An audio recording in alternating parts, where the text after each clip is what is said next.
after the show for Who Do You Think You Are, which was with Trisha Yearwood this evening.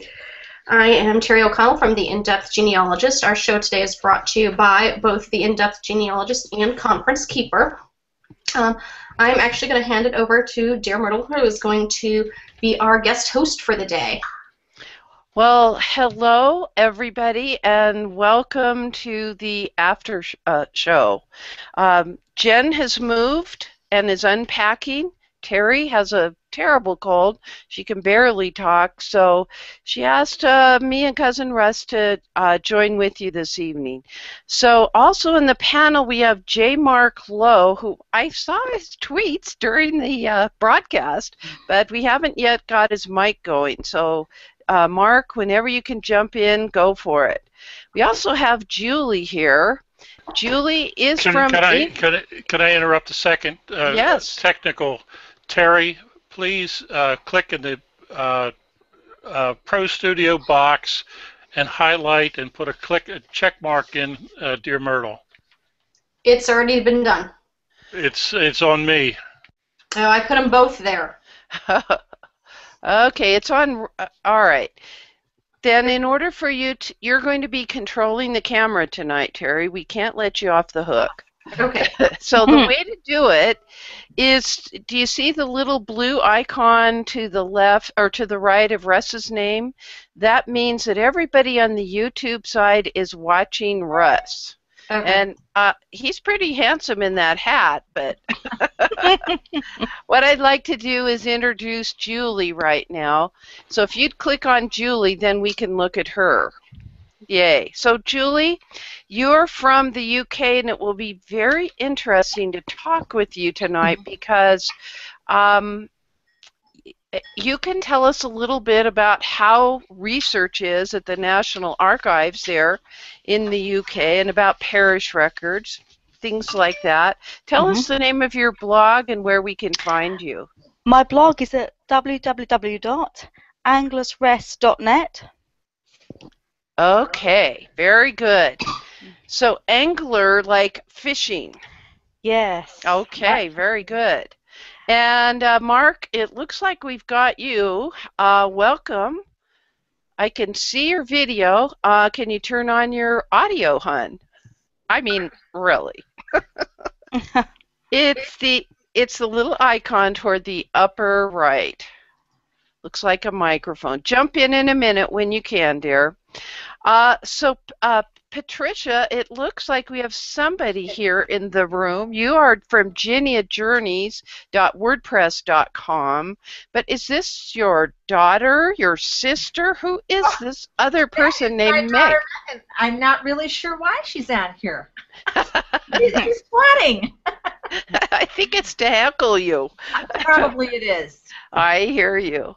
Okay. Actually, she lives in Washington, D.C., and I live in Chicago area, so this is her way of visiting, I guess.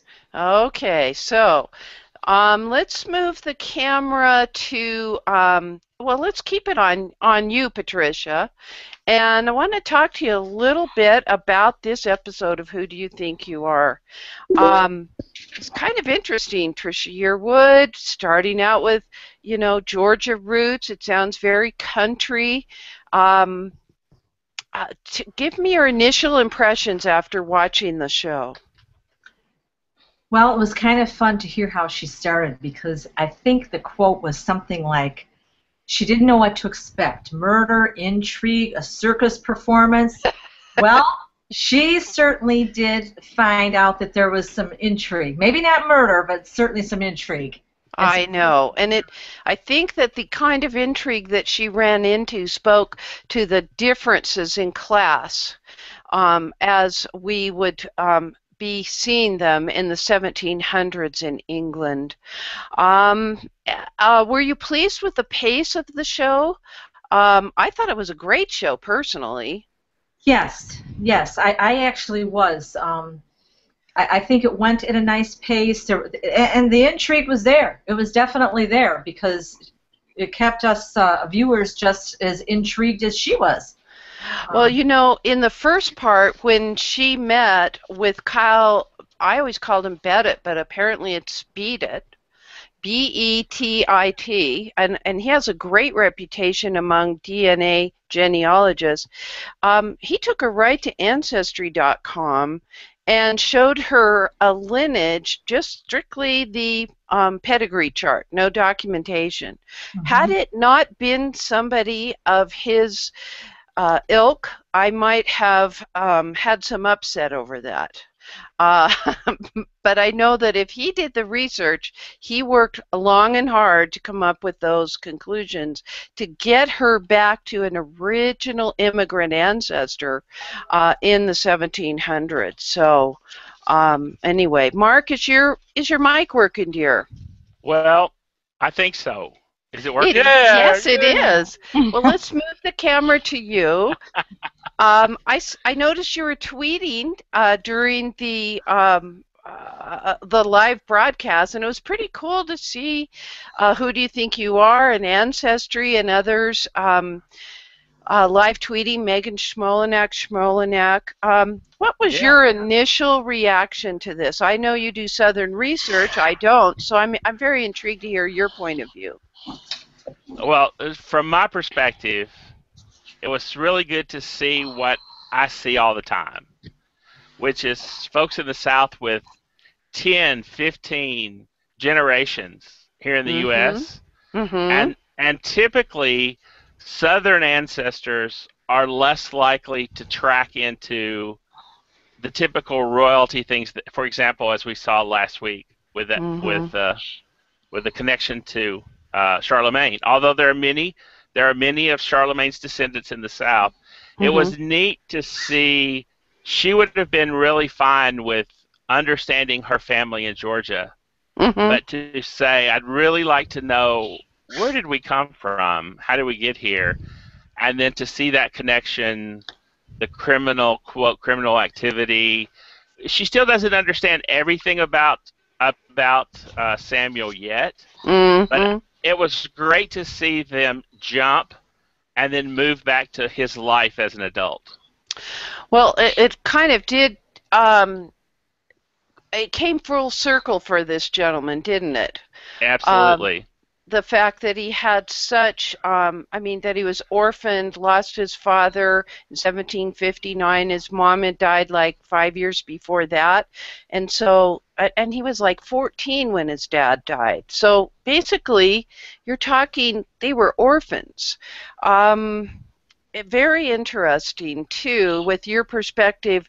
I tend to think of those with New England roots as having a more likely connection to royalty / Charlemagne, etc. But I think that this journey was interesting this evening. Now, let's see if we had anybody. We've had somebody come in and out, and so Russ kind of here. Let's hope she can stay. Somebody put glue on Judy's seat so she can stay in the hangout with us. Hi, Judy. Is your mic turned on? We'll try to move the camera over to you. She's gone again, I think. Oh, drat. Coming and going. Well, let me just ask the members of the panel, and I realize that Terri needs to save her voice. Every time she says a word, she wheezes for about 5 minutes afterwards. I think that let's talk about what happened once Trisha went to England. And she started looking at, quote, a bundle of documents. How many of you have had the experience of dealing with manuscript collections? Do you consider them valuable in your research? Patricia, you want to go first? Well, I don't know if you call it manuscript, but I did have the opportunity to go through pension files, Civil War pension files of 2 great-grandfathers. So we could say textual records. Yeah, I have done that. And are you referring perhaps to the fact that sometimes in these episodes you see people with gloves and sometimes you don't? Is that where you're going with this? I'm not too upset, gloves or no gloves. Oh. I realize different archivists or different archives have different policies. For instance, when I've done in-person research at the Georgia state archives, I was told I had to wear gloves, and they provided them to me. And of course, we always follow whatever the guidelines are in the archive or library where we're doing research. But they are precious old documents, and that was pretty cool. So Pat, you and I have had experience at the National Archives here in the United States with records from after the U.S. Civil War, 1865, until our soldiers passed away in maybe the 1920s and such. This was a much earlier time period.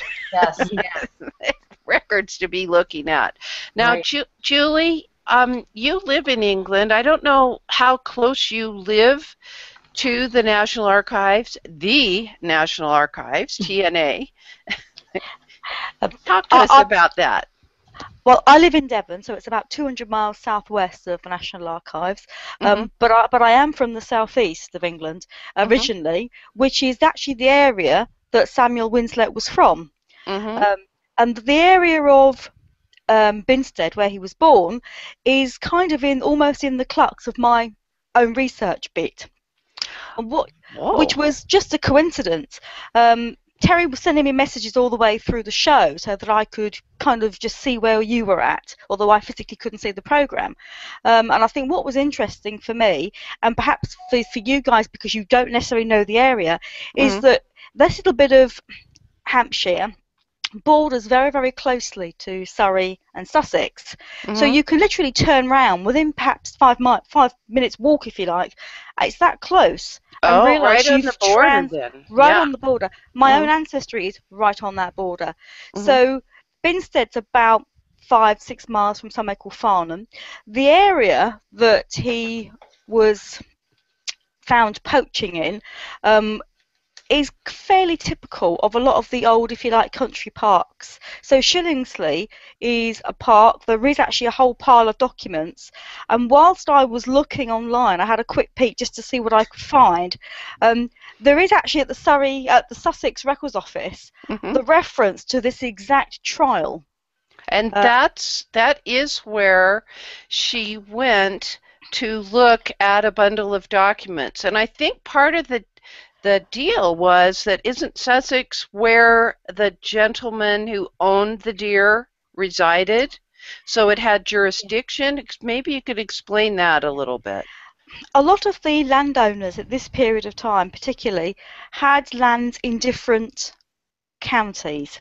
So Lord Winterton did own land in Sussex on this estate, but equally that land also flowed over into Surrey, into Sussex, and that is fairly typical. So what you'd often find is perhaps people that work for the landlord, let's call them a landlord, would perhaps move within job roles, which is sometimes why we see families not where they should be or where we think they should be, because perhaps they've taken a different job, perhaps, I don't know, he came with a bigger house. There's perhaps other elements, and I think that sometimes we perceive them as those with money and those without. But I think genuinely there were some landowners who looked after their workforce, even at this period, and there were those that didn't. And yes, much the same way as you get companies today that are the same, I think. Yes.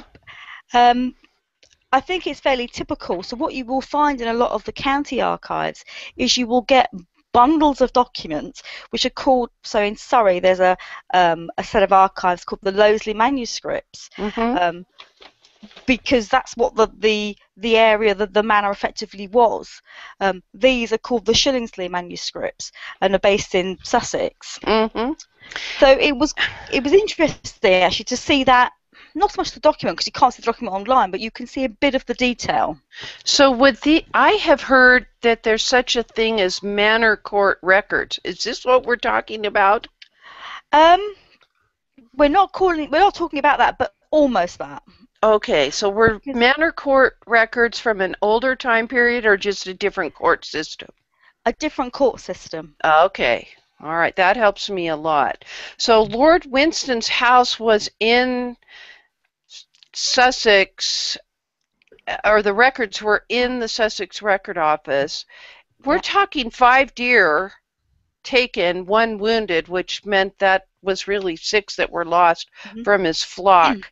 I was quite taken by how severe the punishment was, that he should be hanged, that he and his friend should be hanged. And yet what we're talking about was that disparity between how well the landowner lived and how poor these orphaned boys must have been without a father to have.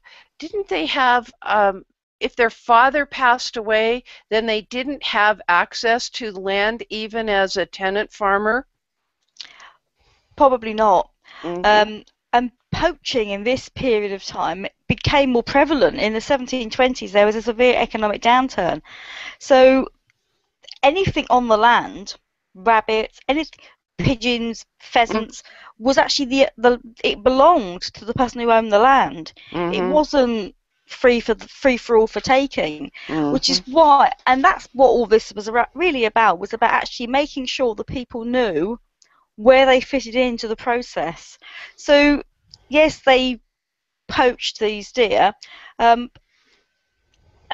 My grandfather used to poach. Okay, no one sentenced him to go to the States, but it happened, and I think that's a terrible. It's about well, I wasn't meaning that, but it's about keeping people in their position, keep them in their place, yes, and not let them overstep the mark, because the minute you give them an inch, they'll take a mile, I guess, we know that phrase here too. Yes, is the kind of the background to it, I suppose. It's sad, but I think it's a matter of life. And if you've got nothing, you'll take what you can get. Yes, totally. Russ, any comments yet from those on the YouTube side? I can't tell how many because.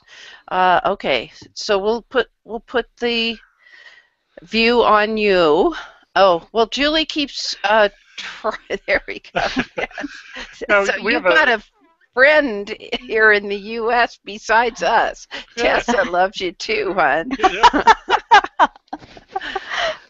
So she says hi. Yeah. Oh, I love it. I love it. Russ, could you, I don't know if you have time. I need someone on the panel. Maybe Patricia, you could do this. Could you go to wikipedia.com and look up, what was it? Black Act. Black Act. I will do that. Now, during the broadcast, they mentioned the Black Act, and Ancestry tweeted the URL, and I clicked on it, and it took me to Wikipedia. But of course, I was using my iPad. Now I'm using my computer. I thought it was interesting that Ancestry felt that was a definitive enough explanation at Wikipedia. You have the link. You have the link now. Thank you. Okay, so I'll get it from the chat screen and I'll pull it up. Thank you very much. Boy, that was really quick. All right, let me share my screen so that you all can see that. And Russ, can you tweet that out or comment, or maybe Terry can send it out to our listeners on the YouTube side? So basically, it looks to me, Julie, as if that Black Act, which was passed in 1723, and you mentioned starting in the early 1720s was when we started seeing this economic depression in Great Britain. Should I say Great Britain or just England? What would be more accurate? I think it could be either. I think certainly at this period they'd already unified with Scotland, so I think that you can say either, to be fair. I think this particular incident is around the poaching that was happening, particularly in the southeast, so particularly in those cluster of the 3 counties that I was talking about. What I thought was interesting, because I read this before I joined the Hangout, was that the Black Act. When I originally heard that, I thought, oh, maybe it's a politician that I've not heard of, and I was about to get my book. I thought, well, I'll just look on Wikipedia quickly.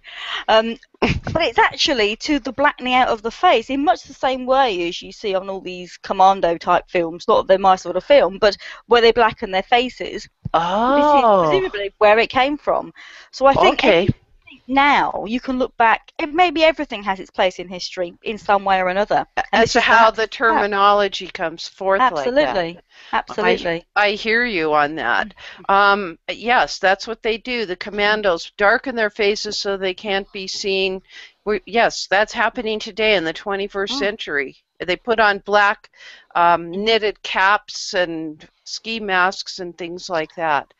Okay, so that was an act of parliament. So it wasn't just concerning this small little area.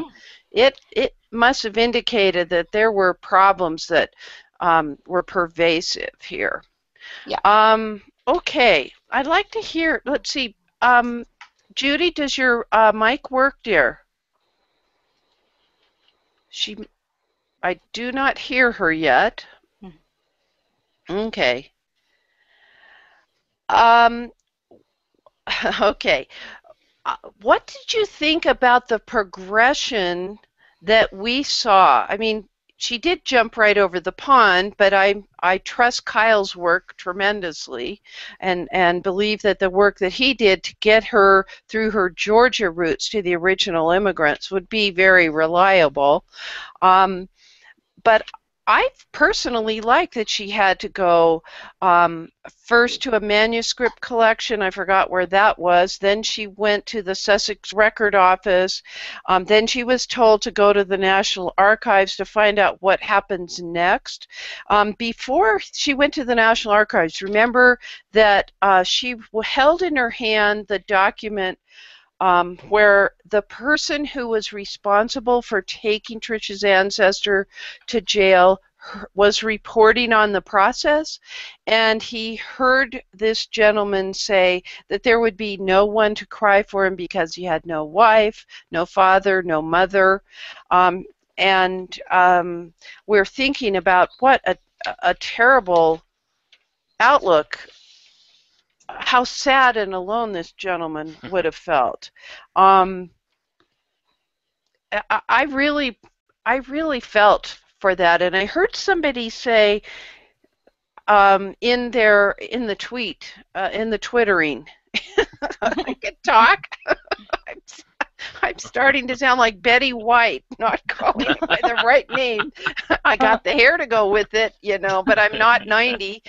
Anyway, somebody said, when we look back on an ancestor, and actually Trisha said this, when you look back on your own ancestor being caught in a situation like that, knowing that they're hungry and starving, and now they're, going to be hanged, which seems pretty harsh by this point in the 21st century, we kind of look at that differently than if we're just reading some records that we run across that aren't about our ancestors, where somebody has been caught. I mean, you can really identify with it deeply when it's your own man. Mark, I heard you chuckling there. Yes. Talk to me a little bit about I know that do you do any research in England? I honestly don't know. No, very little. Very little. It's only because I don't know the laws. But I'm beginning to realize that because we're a colony, a British colony, our laws are so much like the British laws. They're really no different. It's just a difference in time. When you talk about the death, a death sentence for the loss of a deer. Okay, so your ancestor was caught stealing a horse. This is not so long ago that it was a death sentence. Not only go to jury, but let's hang them right now because the cost was so great. It's a transportation issue, and really your feelings change. What about the James boys? Jesse James and his whole family. It all depends on your point of view, because there are certainly people who consider them heroes, and as I think you said, maybe like Robin Hood. Yeah, where was Robin Hood when you needed him with starving orphans like this? That's the truth. But that point about rushing to judgment and execution, it also reminded me, remember the part where they said one of the courts only met twice a year, that they traveled twice a year? And that reminded me of how courts could be held in the West, whatever that definition of the West is here in the United States. You would only have like quarterly courts, and you would have a guy that would, a judge that would have to travel from one place to the other. It isn't that he sat around on his haunches for 89 days and on the 90th day he actually worked. It's that there just wasn't enough local government to govern and have the judicial side with things being run through the courts. And so there was a sense of vigilantism. Think of the Hatfields and the McCoys over the loss of one pig. In that part of the Wild West, as it was in those days, when there was no local government, people had to provide their own enforcement, their own government. However hysterical that situation was, I don't know that we can compare it, but it's in the same category, don't you think, Mark? It is, because there is some issue in regard to how much money you have. As Julie said, it sometimes gets to be who's in control, and even in the South, and in this situation, the fact that had this been not a park deer, had this been free running, if it were on a regular farmer's land versus a nobleman, the law would have been different. As Julie expressed, the law would have been different. The same thing would have been true even in the state or in the colonies. You know, remember, we're a British colony for a period of time before we rebel. And what do we rebel? What do we rebel over? We rebel over wealth, in one sense, and our loss of representation, because we're so far away. We can't get fast judgment. And one of our first things is a jury of our peers, and the time issue. It has to be quick justice. Timely. Which is obviously, timely, which is obviously a result of what people were feeling in regard to these laws that delayed, well, in this case, they saved their lives by giving them a reprieve or delaying. But often, if the justice was too fast, we learn in this country, the justice is too fast, often you lose justice. So you got to have a balance somehow. Yes, there does need to be a balance, and to have that jury option is a lot better than just hysterical witnesses. All right, so we got as far as the concept of the reprieve.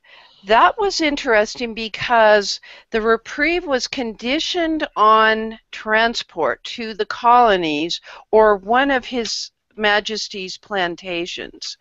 And immediately what clicked in my mind was all of the work that Peter Coldham did about immigrants in bondage and more immigrants in bondage, where it really was not uncommon for people to be in servitude for a variety of reasons. In this case, it was because of the sentence being reprieved or commuted.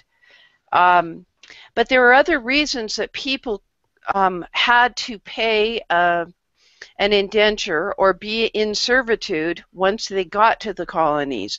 And I think I posted about that. Pat, have you had any ancestors? How far back do your ancestors go? I honestly don't know, because this is the first time we've got to be in a hangout together. I love it. Right, that's right. Well, how far back they go and how far back I've found are two entirely different things. As it is with anybody. They don't meet up at all, huh? Not yet. Not one bit. No, I have actually been able to find ancestors. All 8 of the great-grandparents are in Ireland, or were from Ireland. Okay. And I have gotten back... Great-grandparents, you said?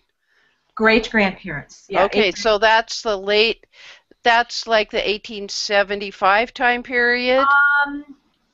You being a mere child of 14 yourself at the moment. Exactly. Actually, my family has very wide, long generations. Okay, so these were famine immigrants? Absolutely, yeah. Yes, they were indeed. Yep.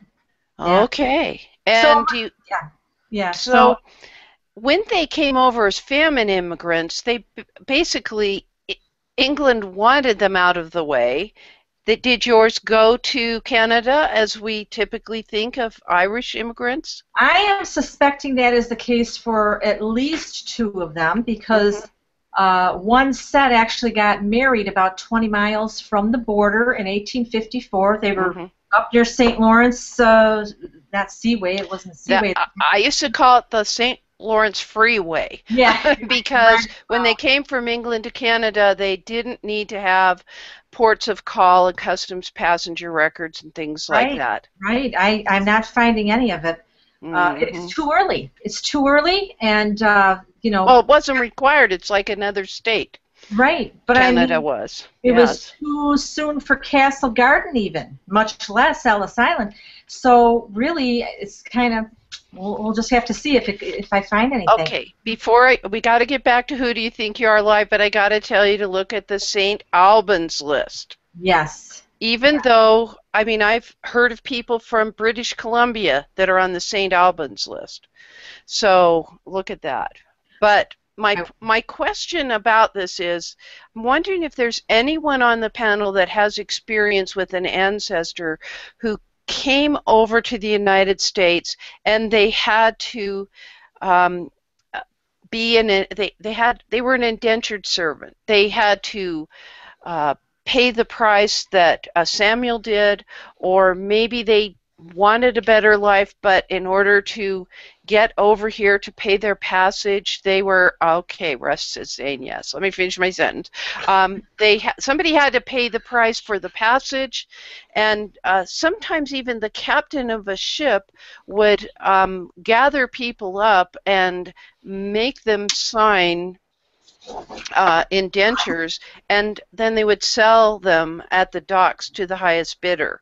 Russ, tell me a little bit about your ancestor that came over as an indentured servant, so people here in the United States can understand it was not a picnic. No, and I don't know the answer to your question. I know that he was about 14, came over indentured to Lord Baltimore, and there's a bunch of issues with that. Is how many Lord Baltimores are there? There were multiple. It was a title, not a name. Yes. Yep. So, but what it did show me is the kind of records I need to be looking for in England, and there may not be any, but I now know what kind of records to look for in England, assuming they're online. Okay, you mean you don't want to go to England? Well, that's the birthplace of our common ancestor, Russ. Absolutely. we may follow in your footsteps next year. I know. Mark, can you share with us any thoughts you have about the plight of an indentured servant? Maybe not one that was a convict. It doesn't have to be from your family tree, but it really wasn't a pretty picture at all, was it? No, it really wasn't. Depending on the colony, that had something to do with the effect as well. I've actually worked a lot of clients, families who were indentured servants and who came sometimes just because they couldn't afford the transportation. So they indentured for 7. And so this was a 14-year sentence. But I have seen folks who came here who had no criminal background, but didn't have the financial ability to get their family here. And so in the deal, then they came and then they would be indentured for 7 years. And indenture, we sometimes don't realize it, but we also have African families indenturing. There's a part of time, in fact, before we have slavery legal in the U.S., we have indenturing legal. And so we actually have indentures in the colony before we have slavery. It's a bit odd, but if you've watched Who Do You Think You Are, you've probably seen that. come up. That's come up in the past. And if we've watched Who Do You Think You Are in the past, we've seen you as one of the experts. That's why I'm so thrilled to have you here today. Some days we know more than others. But I suspect that Samuel, I believe his term was reduced. I don't think they thought about this in the process, but I believe that his term, I don't think he escaped. It would have been really impossible for him to, quote, escape in this process, but he could have moved to another area. But once he was assigned to a manager, or we'll call him even an owner, a temporary owner, it could have been that if he found a way to pay off his transportation charge, that his term would have been reduced. And so it's very possible that if he had the talent, he may well have reduced his own sentence term by his ability to farm or to work for other folks, or he may have developed a skill that we didn't learn about tonight. He could have been a blacksmith. Was a wonderfully economic skill to have. He could have had a skill that way in addition to help pay off the indenture. It's those folks who did not have that skill, or children who are forced to serve 14 years with a family before they get the opportunity, to go anywhere. And I think it's interesting that two of the Southern folks that we've copied in the past 3 years, Reba McEntire, if you remember, also had a very similar. He was indentured. So he came to this country indentured, and with 2 generations, they owned this massive land in Virginia and North Carolina. So quick turnaround, yes. Yeah. It would have been very nice to find out just why they were able to cut 10 years of that 14 years of his sentence. That was a question that was left unanswered, which maybe they weren't able to find it out. But it's a big mystery. I'd like to know. I'd like to know what happened to his 2 brothers, and I think a number of people also expressed that as I was following the Who Do You Think You Are hashtag. I have also heard of the thought that when a person fulfilled their indenture servitude, that period of time, that they were to be given a new suit of clothing and 50 acres of land and 1 or 2 implements to help them on their way. Certainly not a horse and wagon and 50 pounds of wheat and all of that, but minor things. And I guess that there are exceptions, but all the dramatic stories that I've read involve situations like families coming over where the husband was killed in England. The husband dies for some reason, so the wife and children are put off into indentured servitude so that the local parish is not having to pay for their support. And the mother also takes ill on the trip over. And 1 or more of the children not only have to serve 14 years, but they have to serve that term that their mother would have had to serve, because that was like lost income otherwise. So, Mark, you've heard those kinds of stories. I have. I think that's very common more in the Virginia colony, for example, and the New England colonies. Remember that Georgia is the last colony at the bottom of the. They're down way. They're not Virginia. They're not Carolina. And for all my Georgia friends, I don't mean this badly, but they're Georgia. They're at the bottom of the Linda heap. Woodward Geiger. Yeah. But they know this history better than any of us, is that many of the folks that Oglethorpe welcomed into that colony were not welcome in the other colonies. They already had too many people, and it was costing them money. So to bring folks into that area, remember too what's happening here. We began to forget what was happening in the colonies too, and based on the time period there, part of that land that they opened up, again, the battle with the Creek Indians, and they needed bodies.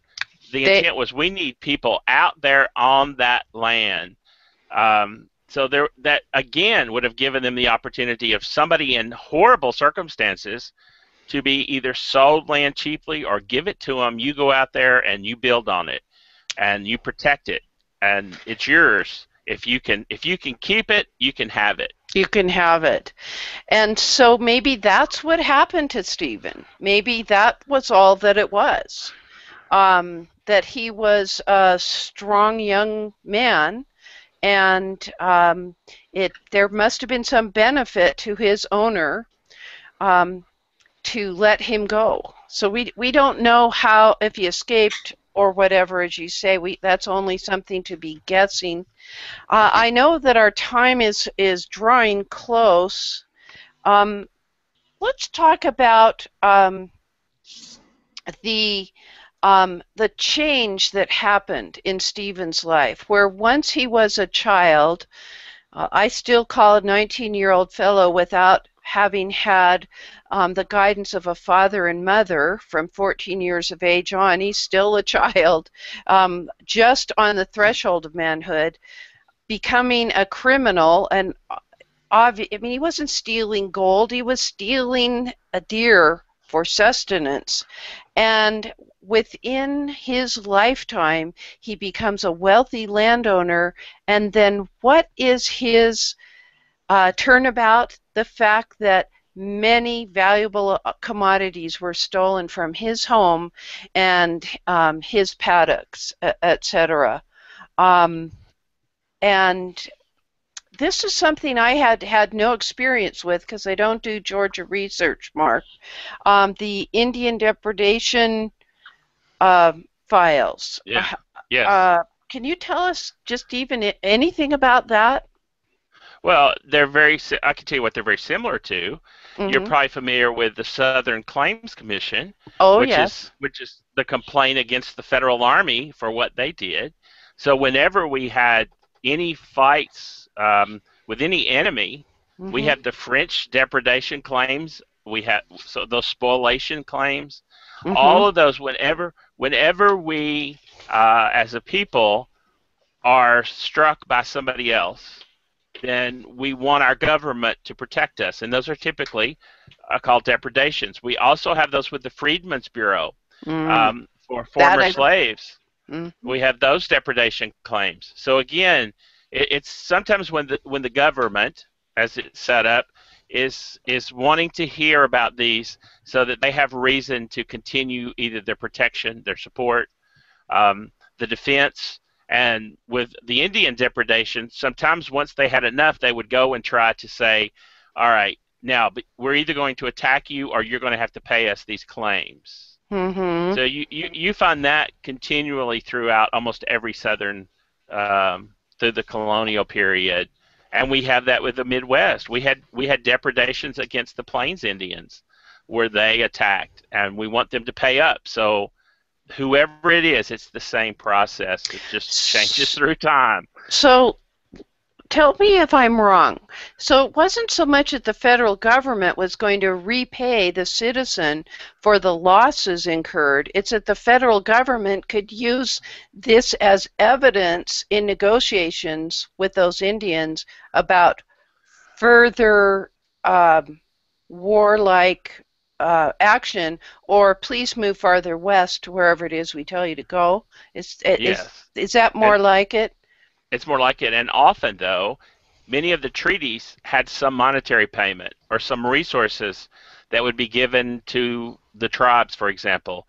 And often claims like this would be deducted from that amount. Got it. So often, in reality, what often happened, we purchased land from the Cherokee, virtually all of Kentucky and Tennessee, the Transylvania Purchase. Well, that was negotiated, but then because of, quote, depredations, the Cherokees never got any of that money. So the full price of that land was never paid because of depredations, which weren't very well documented, by the way. But the point is, it's the same situation. So whether it's the state or the federal government or a colony, then they use that to, quote, protect the citizens of interest.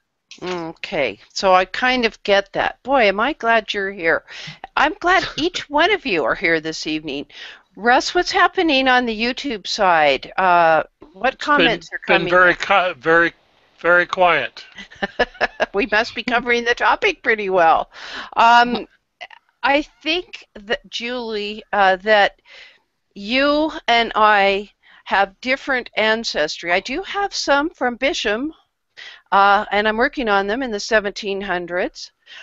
Most of the rest of mine came much later from Stratford area. But I think you and I can relate to the parts when Trish was saying, the more I know, the more I want to know. I think that's what genealogists get excited about. That's what keeps us in the hunt. Yes, I could see your poor tired dear thing. What time is it there? Like 3 in the morning? It's 4 in the morning. 4 in the morning, Wow. and you haven't been to sleep yet. But I've done lots of work. Yes, I can see that you have, and I appreciate that you're here with us. But though we have different ancestry, like, you know, Mark's having to explain some Southern records to me because I don't have ancestors at the moment that I know of in the South. We all have this same zest, desire to know, you know, more of the story. Like Pat says, I really wonder what it was that changed him within a 4-year period of time from being an indentured servant to now a landowner, and then years after that, quite a wealthy landowner. Toward the end of the episode, they always have this tying together of loose ends, the denouement, as our French friends would tell us, the researchers there. And I wrote down, she said, we draw our strength and character from those who have gone before. And she talked about resilience, strength, and courage. And so though we have different paths that we travel as we seek out our ancestors, the same research methods of clearly identifying reliable information, dealing with conflicting information, need to be taken into account. We can't just enthusiastically jump to conclusions. But this other option of being able to put more of the meat on the bones, understanding what was happening in the laws of the land at that time period. Mark, you tweeted about that it's really important to know about the laws at that point in time that affected our ancestor, and then being able to follow just one man's life through so many different changes in his experience. I loved the variety of record groups that they looked at. Yes. And so I think we can all agree it was a pretty darn good episode. Pretty good. It was a very good episode, I thought. I like most of them. Yes. You know, there are a few that are not so great, but I like most of them. But I think the one thing that she said that would strike home with any genealogist, doesn't matter who you are, that is that every immigrant story is different. So even in your own family, you can name 4 different great-grandparents. Every single one had a different story to tell. And mine are different from Russ's, from Myrtle's, from Terri's. They're all different because they're different periods, they're different locations, they're different lives, actually. That's why it's wonderful when we have learning opportunities for discussing not only research methods, but learning about record groups that are peculiar to the time period and the locality where our ancestors once lived. Now, actually, Russ and I do have many common ancestors because of our early Marylanders and some early Pennsylvania ancestors, which that's what drew us together was the fact that we'd been in a few webinars and things and started noticing on our screenshots of our genealogy databases that we had some of the same names. And it is pretty exciting, as Trish got to do, to walk the land where our ancestor once walked. I mean, I got choked up at that part. Mr. Mert knows I'm going to sob through most of Who Do You Think You Are anyway. But he'd seen, I mean, he brought me an extra pencil when my pencil point broke and things like that. So that, because I knew that Terri wasn't going to be able to speak tonight, and she'd asked me to join in tonight. And so I've got all kinds of notes on the back of envelopes, things that a genealogist would never do, you know. But Cite your sources. Yeah, that's for sure. Well, the source of my anguish tonight is Terri, and Terri, I hope you feel better. You have had this throat thing entirely too long. Let's mention, and I'm going to share my screen, a little bit about in-depth genealogists and where you can find them. Let's see, can you see my screen? Well, first of all, Yep. There's all our private messages. Not so private. Well, I've got, this is hilarious. Don't you just love it? It's like live television. You don't know what you're going to get. Well, first of all, Julie, here is your blog at anglersrest.blogspot.com. I also use Blogger. And thank you for joining us. Did you attend some of the sessions of the virtual history fair that the National Archives here in the U.S.? I called about an hour this afternoon, and then I had to go out. But I plan on listening today, which is obviously your yesterday. I plan on listening to some of those, and I'll catch up on all the links of them.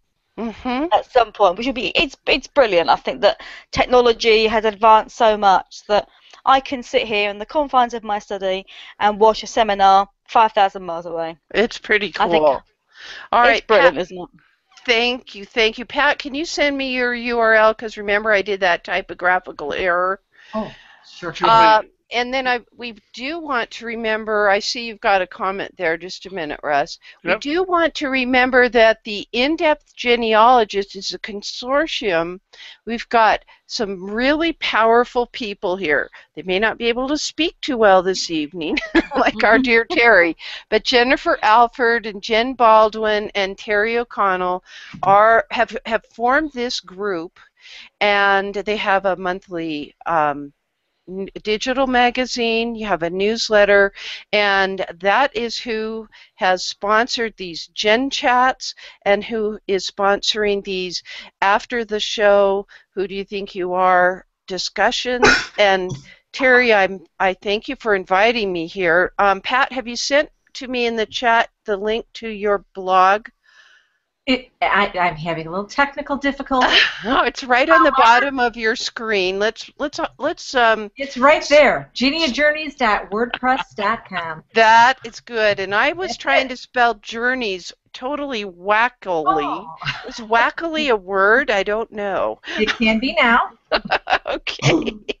And so we thank you for being here this evening. Mark, tell us your how we can contact you. Wow. I don't want to be contacted. No. It's I'm going to be somewhere near you, very clear, very surely. My website is KentuckyTennesseeResearch.com. So KYTN Research.com. I'm easy to find there, and I'm contributing to a lot of other areas. And Terri, since she's sick tonight, she always encourages me to write more. So you're going to see me continuing to write for like archives.com and my two blogs. I've got lots of stuff rolling on those, which is if you'll go to the website, it links to all of those easily. So okay, so there's KYTN, and it switches over to a Weebly. So very good for Kentucky Tennessee Research Associates, and that is fantastic. Thank you. And Russ? Cousin Russ, you've been watching all the comments from the Peanut Gallery. Oh, so Sarah also is sending out kudos to you, Julie. Very good. Pat, you and I are just nothing more than chopped liver, I guess. I guess so. That's okay. Yes, and I do think that many of us are on a journey. I don't know that a particular ancestor story is ever completely finished. Russ, tell me your blog post so that we can put that up on the screen. Worthy to be at WordPress.com. Right. Let me pull it up. WORTHY 2B. There it is. It's coming up automatically, and I'll do a screen share. And you're using WordPress for yours. There you go. And this is one of your 2 blogs. Yes, that was part of your discussion earlier this month. Negative evidence or negative findings, that offshoot from your conversations with Elizabeth Schoen Mills. So, folks, I just wanted to spotlight the work of our panelists, and I'm so glad that we had this chance to talk about really cool, exciting stuff. I think anytime genealogy is on TV, it pulls more people into our category, and I'm pretty excited to have been part of the after show this evening. So, Terri, back to you. I'm turning the mic officially back over to you, and thanking you for having me here this evening. Myrt, we really appreciate you stepping in and taking this for us, and we really appreciate each of you coming onto the panel to discuss tonight's show. And I hope that everybody will join us next week. Jim Parsons, I believe, is the gentleman they're doing next week. Yes. We're excited to finish the season up with him, and then we will be starting again with the Genealogy Roadshow at the end of the month. Yes, so, it's coming out on the 23rd. So just when one family history show concludes for the season, luckily we have something to look forward to, right, and keep us glued to our television sets. Okay. Absolutely.